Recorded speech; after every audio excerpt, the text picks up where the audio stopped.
भूमि तू एजा का करे आइल बड़ू? भगवान जी से अपना पति के खुशी मांगे आइल बानी। कैसन औरत बाड़ू तू?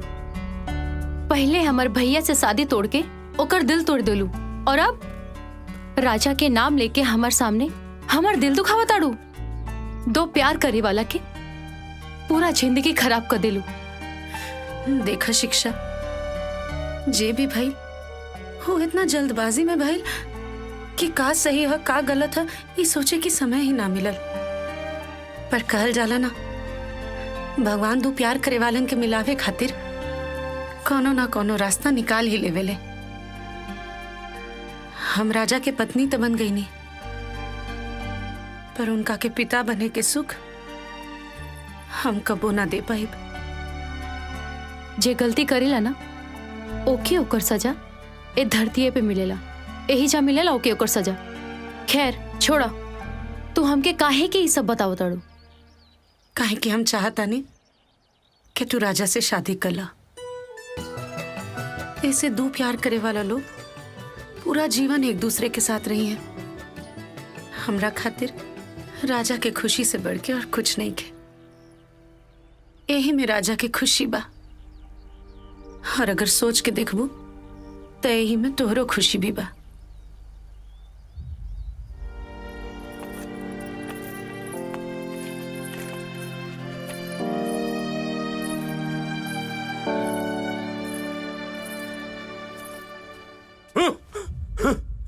शिक्षा के बिया हुआ ना हो सकेला तो ना हो सकेला, हम कबो न हो देव। काहे? अरे अच्छा लड़का बा, अच्छा घर बार बा, तेरा का दिक्कत बा? अरे तोहरा के कोनो खबर बा का? जौन धोखा हमरे साथ भइल उ धोखा हम शिक्षवा के साथ कबो न होके देव। अरे पापा, दुनिया में लड़कन के कमी बा का? हाँ, जौन तू शादीशुदा लड़का के साथ शिक्षवा के बिया करावत बड़ा। हाँ, अरे ओकर बिया ओकरे साथ भइल बा, भूमिया के साथ, जेकरा खातिर हमार रात दिन दिल जलत बा। अच्छा, तो ई बात के तहरा परेशानी बा ना? हम ई बात खातिर ना परेशान बनी। जौन तारा के समझे की बा तू समझा, लेकिन ब्याह ना होई तो ना होई। काहे भैया, जब वो हमके पसंद करेलन और हम उनके, और घर में भी सबके राजी बा, तो तोहके का दिक्कत बा? का हमार खुशी में तोहर खुशी नहीं खे? देवर जी, शिक्षा के बियाह की जिम्मेदारी तो हमनी के ऊपर बा ना। आखिर शिक्षा के बियाह कहीं ना कहीं तो करही के पड़ी ना। वैसे भी हमनी के उनकरा से नीमन लड़का खोजले पे भी कहाँ मिली। हाँ, तू ठीक कहत अड़ू बहू। अरे ये दोनों एक दूसरा के जानेलन, पहचानेलन, अच्छे से प्यार करेलन। तू चिंता मत करो बेटा, समझला, सब ठीक हो जाई। हम जाता नहीं, आज उनका के खबर देता नहीं, ठीक बा? तो ठीक बा, तोहरा के जौन करे बा करा, जहाँ ब्याह करवाए बा करवावा, लेकिन ब्याह के बाद कोनो गड़बड़ भइल ना तो हमारे पास मत आइहा, हाथ उठा दे, ठीक बा?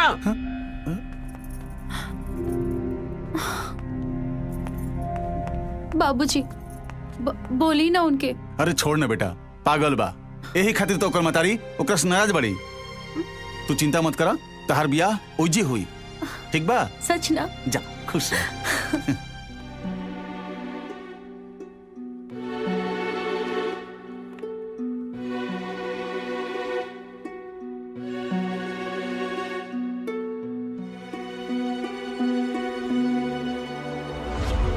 तोहरा के जौन करे बा करा, जहाँ ब्याह करवाए बा करवावा, लेकिन ब्याह के बाद कोनो गड़बड़ भइल ना तो हमारे पास मत आइहा, हाथ उठा दे, ठीक बा?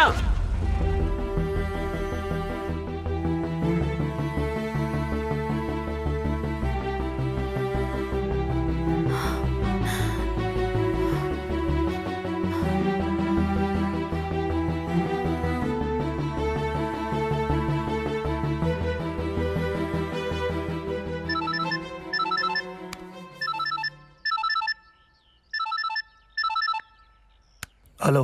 बस कुछ दिन के बाद बा, ओकरा बाद फोन कैले की जरूरत ना पड़ी। पूछा काहे? काहे खातिर?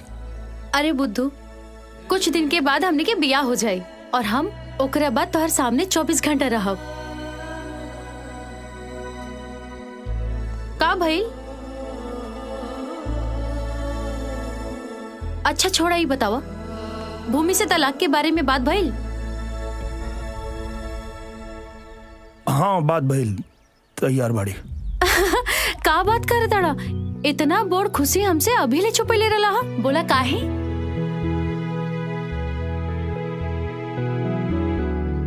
अच्छा ही बतावा, कबले बोली है तलाक देवे खाती के?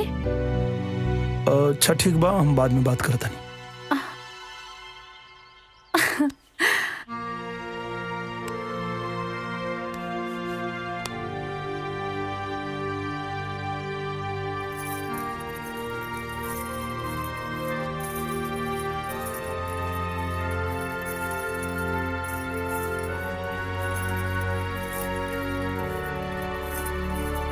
रुका, यहीं जावा, बैठा। का बात बा? का कहल चाहता रहा? इतना बेचैन काहे बड़ा? भूमि, एगो बहुत जरूरी बात करे के बा, लेकिन बोले के हिम्मत नहीं के होत। जब बात जरूरी बा तो कबले अपना अंदर दबा के रखबा? बोल दा। वो कहतिया कि वो हमसे तबे शादी करी जब हम तोरा के तलाक दे। हम ओकरा के समझावे की कोशिश कनी है कि इस सब के कोनो जरूरत नहीं है, दोनों लोग साथ में रह सकता और एमे भूमि की कोनो प्रॉब्लम भी नहीं है, लेकिन हम तलाक देवे खातिर तैयार बानी। का? हाँ ठीक है तबा, वो एकदम सही कहा तारी। लोग अपन प्यार तो बटबे ना करेले, कि वो अपना पति में बंटवारा कैसे सहली। चिंता मत करा, शिक्षा के बोल दिया कि हम तलाक खातिर तैयार बानी, जहाँ कहबा वहाँ साइन कर दे।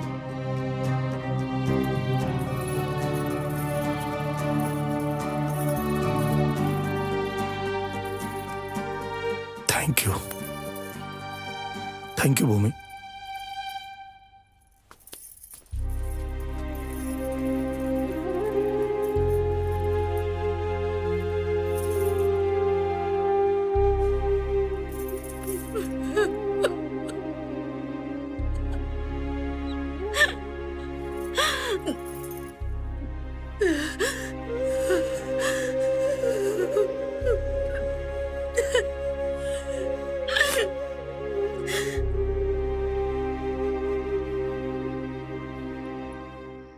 पहले तुमको इन लोगों ने इनकी दूसरी शादी के लिए मनाया और अब तलाक के लिए मना रहे हैं। तलाक चाहिए तुम लोगों को, तलाक चाहिए हैं?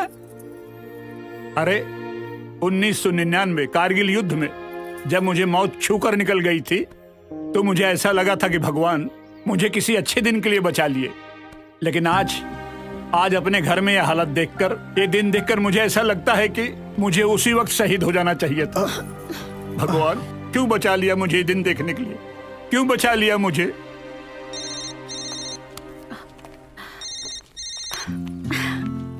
हाँ जान, बोला। आज हम तोरा के दुनिया के सबसे बड़ खुशखबरी सुनावे जाता नहीं। कैसन खुशखबरी बतावा? हमनी के प्यार के जो उन कुछ दिन खातिर गरहन लग गई रहे, अब दूर हो गई। का बात कर तड़ा? सच में? अब हमनी के दूर दूर ना रह के पड़ी। पूछा कैसे? अरे भूमि तलाक खातिर तैयार हो गई बाड़ी। अच्छा ही बतावा, कबले तलाक देवे खातिर बोल ली हा? पेपर सब तैयार हो गई बा, काले हमनी के कोर्ट में दाखिल कर लिए, ओकरा बाद हमार जान हमरे पास। ठीक बा। आई लव यू जान। I love you too. का भइल बे? बबलिया के बारे में सोचता रहेगा? हमार लव स्टोरी तो सक्सेस हो गई, तोर कहाँ ले पहुंचल बेटा?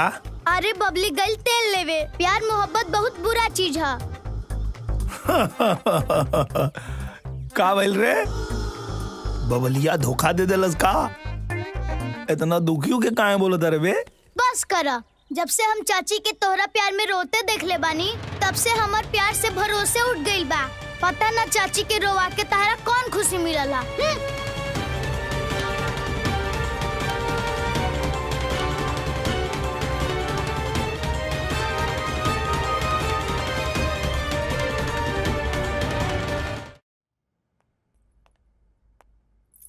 बाबा खाना।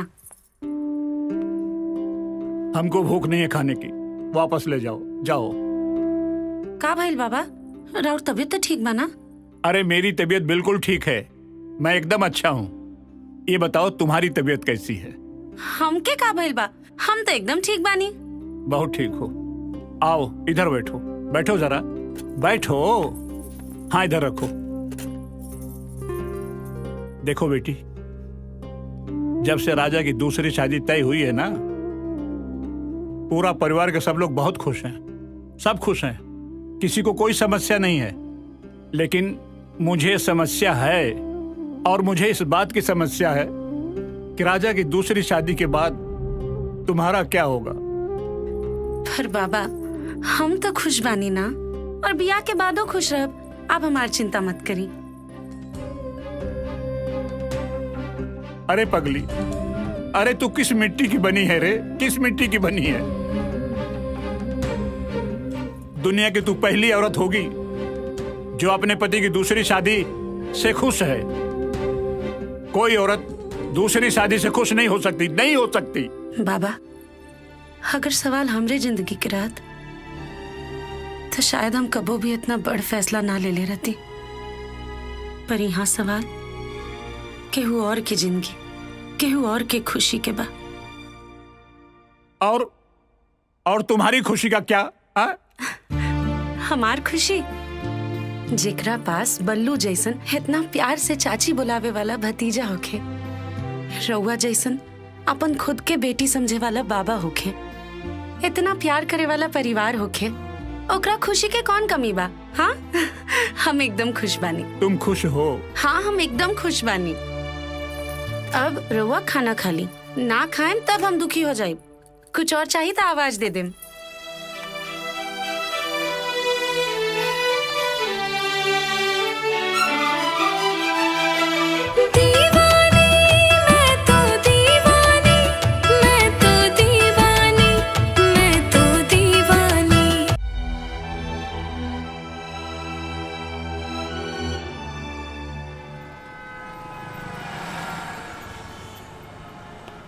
देखिए राजा, मैंने केस की पूरी तैयारी कर ली है। आज आपका तलाक पूरा हो जाएगा। आपको चिंता करने की कोई जरूरत नहीं है। आप बैठिए। ठीक।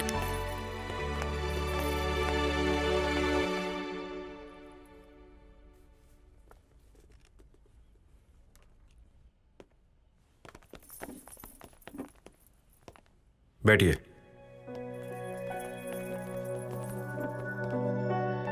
प्लीज कोर्ट की कार्रवाई शुरू की जाए।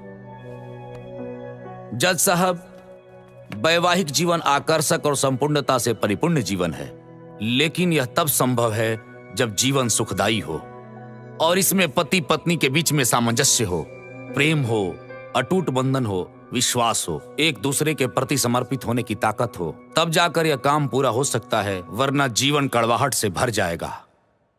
मेरे क्लाइंट मिस्टर यादव ने इस रिश्ते की डोर की बुनियाद को मजबूत करने में कोई कोर कसर नहीं छोड़ी। इन्होंने अदालत के दिए गए 6 महीने के वक्त को भी बर्बाद करके रख दिया और इन्होंने यह साबित किया मैं जीती भी अपने लिए हूं और किसी का ध्यान नहीं रखती।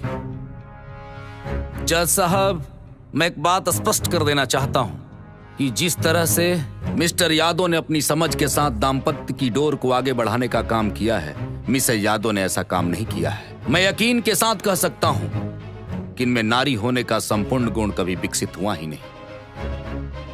एक खाना खाना तो जानती हैं, लेकिन पकाना नहीं जानती। बड़ों का आदर करने के लिए और छोटों को प्रेम देने के लिए इनके पास कोई शब्द नहीं है। ये तो स्पष्ट कहती हैं कि मैंने तो इसकी पढ़ाई ही नहीं की है। जज साहब, आप सोचिए रिश्तों की डोर को कैसे बांधा जा सकता है। पति पत्नी का रिश्ता आपसी प्रेम को विकसित करने के लिए होता है। पति पत्नी का रिश्ता एक दूसरे का ख्याल रखने वाला होता है, लेकिन इन्होंने एक दूसरे का कभी ख्याल नहीं रखा। आम जीवन में जब इतनी कड़वाहट है तो इनके दाम्पत्य जीवन में कितनी कड़वाहट होगी ये आप समझ सकते हैं। नतीजा आपके सामने है कि शादी के इतने दिनों बाद भी इनको कोई संतान नहीं हुई। इसलिए मैं यकीन के साथ कह सकता हूँ कि मोहब्बत सब तो जानती हैं, लेकिन उन्हें निभाने में इनका पसीना छूट जाता है। ये तो दोस्ती का 10 शब्द भी नहीं जानती। दोस्त एक दूसरे का पूरक होता है, वैसे ही पति पत्नी का रिश्ता होता है। एक दूसरे के कष्ट में साथ देना एक पत्नी का धर्म होता है, लेकिन अपने पति के परेशानी से इनका कोई लेना देना नहीं है। ये जीती भी अपने लिए हैं और मरती भी अपने लिए हैं। जज साहब, मैं बड़े कष्ट के साथ कहना चाहता हूँ और मैं आपसे अपील भी करना चाहता हूँ, यदि इन्होंने मधुर संबंध बनाए होते, यदि हमारे क्लाइंट के साथ इनके रिश्ते विकसित हुए होते तो आज ये नौबत नहीं आती। लेकिन मिसेस यादव ने इसकी कोई परवाह नहीं की है। इसलिए मैं आपसे दरख्वास्त करता हूँ कि जो अर्जी मैंने आपके पास लगाई है उस तलाकनामा पे आप हस्ताक्षर करके इन्हें नई जिंदगी दें।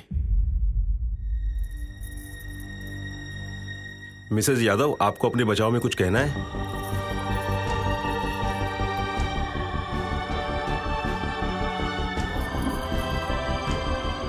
नहीं जज साहब।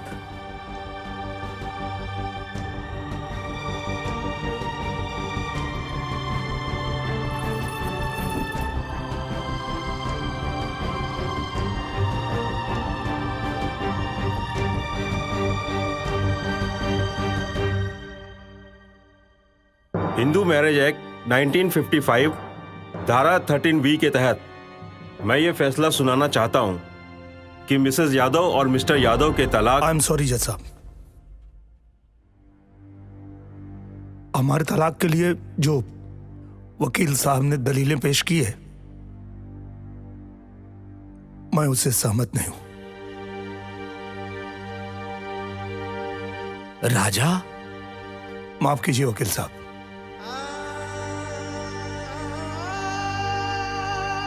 हाँ ये सही है कि हम लोगों ने आपसी सहमति से तलाक के लिए अर्जी दिया था, लेकिन मुझे तलाक मेरी पत्नी के चरित्र को नीचा दिखा के नहीं चाहिए।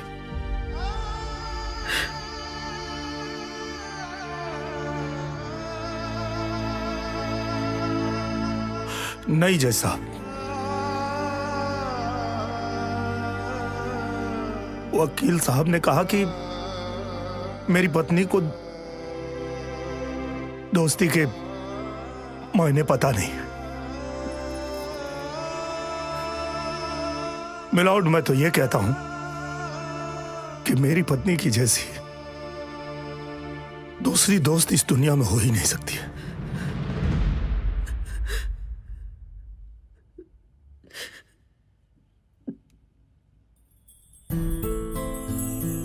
रही बात मेरे परिवार की,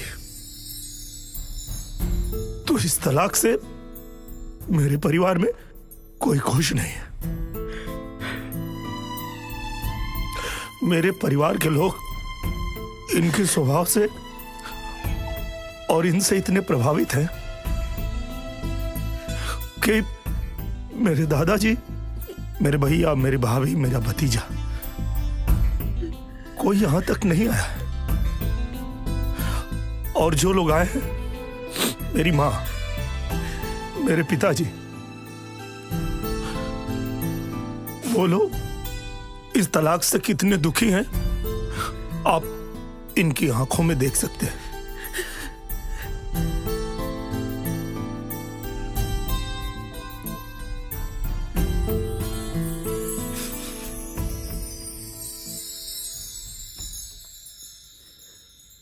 जज साहब, जो औरत मेरे परिवार की खुशियों के लिए अपने सुहाग की बलि चढ़ाने को तैयार है, वो कोई साधारण औरत नहीं हो सकती। जज साहब,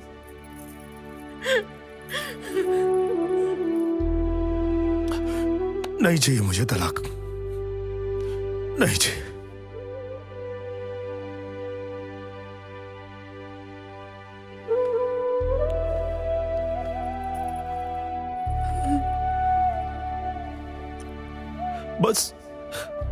बस इतने ना कि तुम आई ना बन सके। नहीं के जरूरत हमरा कोनो बच्चा के। ऐसे तोहरा पे झूठा इल्जाम लगा के हमके दुनिया के कोनो सुख ना चाहिए भूमि।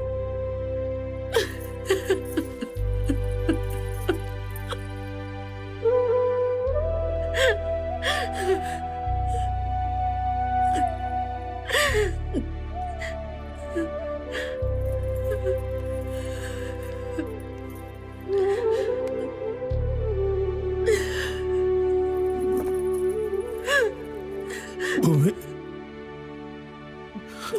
दुनिया में बहुत ऐसा बच्चा बा जेकर माई बाप नहीं खे। हमनी के कोनो बच्चा के गोद ले लेवे के,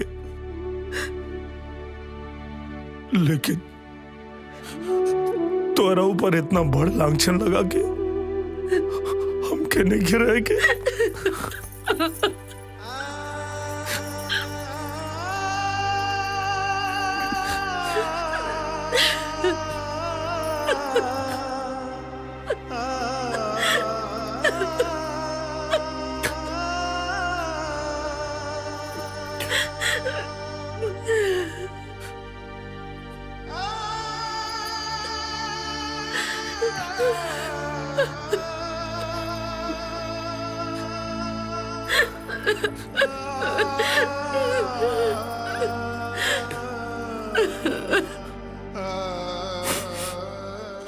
राजा,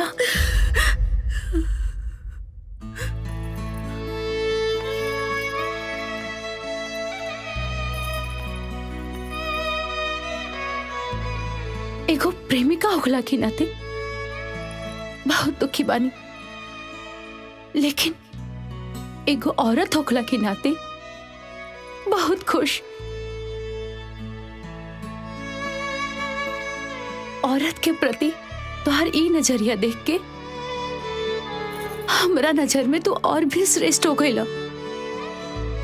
हाँ, हमने के एक दूसरा से प्यार जरूर कहनी जा, लेकिन ऊपर वाला तोहर किस्मत में ई भूमि के भेजले बाड़े, और इनकरा से अच्छा जीवन साथी केहू नहीं हो सकत। खुश रह जा तो दोनों लोग। हाँ,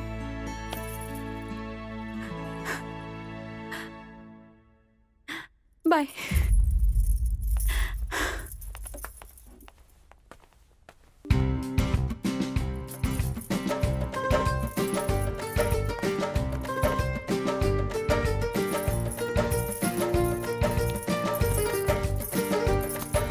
मिस्टर यादव, आपको तलाक की अब कोई आवश्यकता नहीं है। आपका जो वैवाहिक जीवन मुझे लग रहा है बहुत सुखमय हो, मतलब विश्वास के साथ ये रिश्ता चलेगा, और हमारी कोर्ट की शुभकामना है कि आपका ये वैवाहिक जीवन मंगलमय हो। आप दोनों को बहुत बहुत बधाई।